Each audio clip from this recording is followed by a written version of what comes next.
A model that a number of people who watch the anime or play the game may know particularly well, but has changed his tune in recent years and in more modern games. It is KTN00 A-Burage, with the kit of Charge Trap, Double Melt, Biped Legs, and the leg ability of Haja, which grants the stat cleanse effect to self when charging Metaforce. Now again, this is a model that most anyone who's watched the anime or played the games will know particularly well, even if in the anime he only appeared for one episode as kind of a Medarotter of the week kind of thing when he first launched.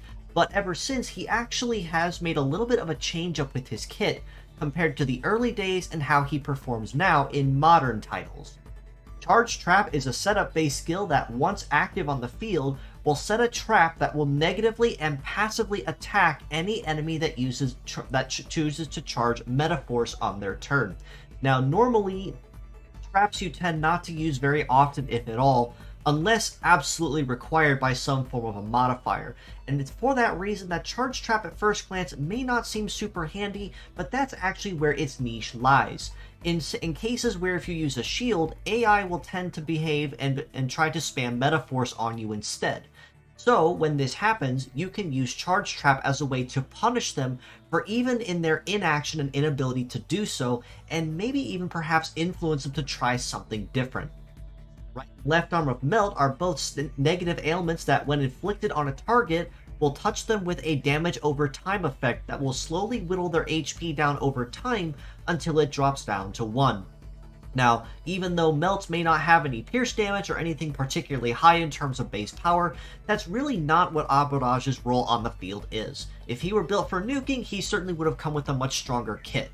Instead, he's designed mostly for strategic fighting to a point and trying to outlast the target more than actually try to kill them, as it means he'll be relying on someone to come behind him and finish the job more than he actually deal the coup de grace himself. Biped legs means that A-Burage will have relatively good coverage across all terrains. Arguably, biped are one of the best all-around leg types of the bunch, and his stats across the board, even for a 2-star model that's available in the permanent banner for anyone to pull, he's not bad, but he's also not super great either.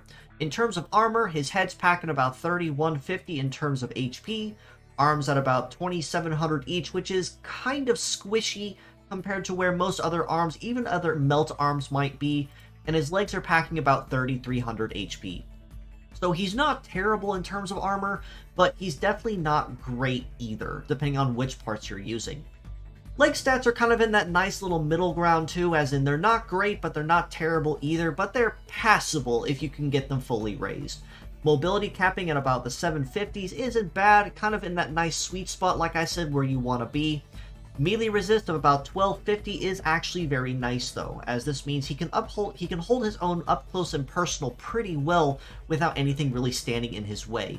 Whereas having a shoot resist of 749 is a pretty tough pain point for him, as this means he will be taking a pretty notably higher amount of damage from shooting attacks compared to even a regular leg that's, say, at even 900 or 1000 in both stats.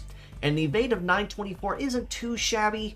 It does mean that he will have a pretty solid chance dodging or grazing a lot of low success attacks, but anyone with a very high success or a boost of success is honestly still going to eat right through him.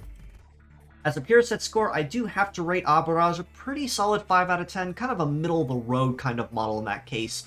He is a model that can be pulled in the permanent banner as a 2-star model, which means anyone that's been playing longer than a week probably has at least one part of him already, if not already seen him a number of times. So he is pretty easy to obtain. And when it comes to being like an El Cheapo, or say you're low on materials, he can actually bring some pretty good synergy and effects to the team if you use him correctly. As mixed parts, I do have to rate him just a little bit higher at a 6 out of 10. While Melt on both arms is definitely a little bit of a hurt to him for a number of reasons, first of which is the double ailment issue, because once he inflicts everyone with Melt, if there's no stat cleanse present on the enemy team, that's kind of it for him. However, if the enemy is packing stat cleanse, about 90% of the reason he would be on the field is effectively nullified and mitigated, unfortunately. So he is good to use, honestly, and he is one that you can collect pretty easily, but he does require some pretty heavy investment if you are going to make use of any of his parts, even Charge Trap, for any reason or for any teams.